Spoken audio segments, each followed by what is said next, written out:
Hi hello and welcome to my channel. இன்றைக்கி நம்ம சேனலில் ஒரு சூப்பர் ஹெல்த்தியான அடை ரெசிபி தான் பார்க்க போகிறோம். இந்த அடை ரெசிபி நம்ம ட்ரெடிஷ்னல் ரைஸில் கம்பு யூஸ் பண்ணி செய்ய போகிறோம். ஸோ இந்த ரெசிபி எப்படி செய்யலாம் அப்படிங்கிறது பார்க்குறதுக்கு முன்னாடி நம்ம சேனல் நீங்கள் இப்போ தான் பார்த்துட்ருக்கீங்கன்னா மறக்காமல் சப்ஸ்கிரைப் பண்ணிக்கோங்க. பக்கத்தில் இருக்கிற பெல் பட்டனையும் கிளிக் பண்ணிக்கோங்க. அண்ட் எல்லாருக்குமே ஆல்ரெடி தெரியும் நம்ம பாரம்பரிய அரிசிகள் சேல்ஸ் பண்ணுறது. இப்போ ஒரு புது இன்ஃபர்மேஷன் என்னென்னா, நாங்கள் ஹோல்சேலும் ஸ்டார்ட் பண்ணியிருக்கோம். ஹோல்சேல் கடைகளுக்கு இப்போ ரீசெண்டாக ஸ்டார்ட் பண்ணியிருக்கோம் ஃப்ரெண்ட்ஸ். இதோட நமக்கு 3 இயர்ஸாக ஆகுது பிஸ்னஸ்க்குள்ளே ஸோ எங்களை நம்பி நீங்கள் அரிசிகள் வாங்கலாம்.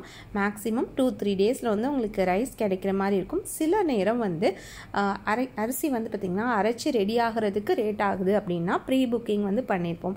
அது கூட உங்களுக்கு அரிசியை ஃப்ரெஷ்ஷாக கொடுக்கறதுக்காக மட்டுமே. ஸோ இந்த நம்பருக்கு நீங்கள் வாட்ஸ்அப் பண்ணிங்கன்னா இப்போ உள்ள கரண்ட் ப்ரைஸ் என்ன அப்படிங்கிறத நாங்கள் சொல்லுவோம்.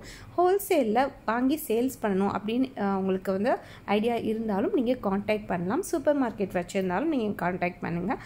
எந்தெந்த ரைஸஸ்லாம் ஹோல்சேலில் எந்தெந்த ஸ்டாக் அவைலபிளாக இருக்குது அப்படிங்கிறது தெரிஞ்சுக்கிறதுக்கு தனியாக வாட்ஸ்அப் கம்யூனிட்டியும், ரீட்டைல் கஸ்டமருக்கு தனியாக வாட்ஸ்அப் குரூப்பும் இருக்குது.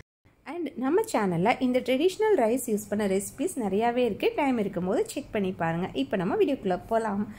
இந்த அடை தோசை பண்ணுறதுக்கு 2 கப் கம்பு எடுத்துருக்கிறேன். அதே கப்பில் பார்த்திங்கன்னா 1 கப் அளவுக்கு துவரம் பருப்பு, 3/4 கப் அளவுக்கு பாசிப்பருப்பு, அதுக்கப்புறமா 1/2 கப் அளவுக்கு கடலைப்பருப்பு இதெல்லாம் எடுத்தாச்சு. இப்போ 2 கப் அளவுக்கு கருப்பு கவுனி பச்சரிசி எடுத்துக்கிறோம்.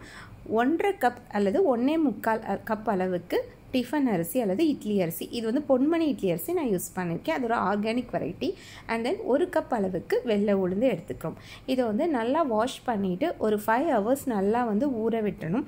ஊற வச்சதுக்கப்புறமா நம்ம இதை அரைச்சிக்கலாம்.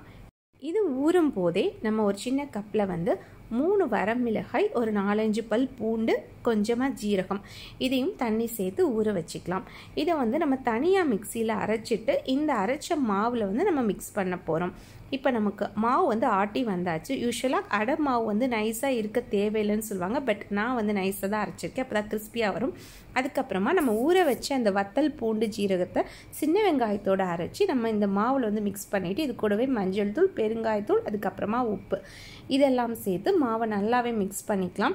இப்போ நமக்கு தோசை கிறிஸ்பியாக வரணும்னா இன்னும் கொஞ்சம் தண்ணி சேர்க்கணும். இப்போ இந்த மாவு ஒரு 3 hours கொஞ்சம் புளிக்கிறதுக்கு விட்டுரும். அப்போ தான் கொஞ்சம் டேஸ்டியாக இருக்கும்.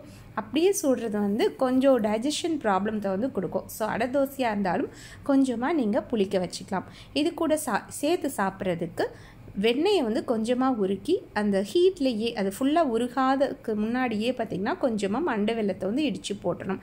இது இந்த அடை தோசையாக இருக்கட்டும், எந்த ஒரு அடை தோசையாக இருக்கட்டும் சூப்பர் காம்பினேஷனாக இருக்கும். கண்டிப்பாக ட்ரை பண்ணி பாருங்கள்.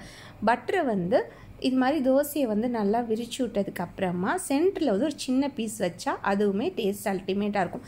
இது டேஸ்ட்டுக்காக மட்டும் கிடையாது ஃப்ரெண்ட்ஸ். யூஸ்வலாக அடை தோசையில் நம்ம நிறைய விதமான பருப்புகள் சேர்க்குறோம் இல்லையா, அது டைஜஷன் இஷ்யூஸ் எதுவும் க்ரியேட் பண்ணாமல், கான்ஸ்டிபேஷன் இஷ்யூஸ் கொடுக்காமல் இருக்கிறதுக்காக தான்.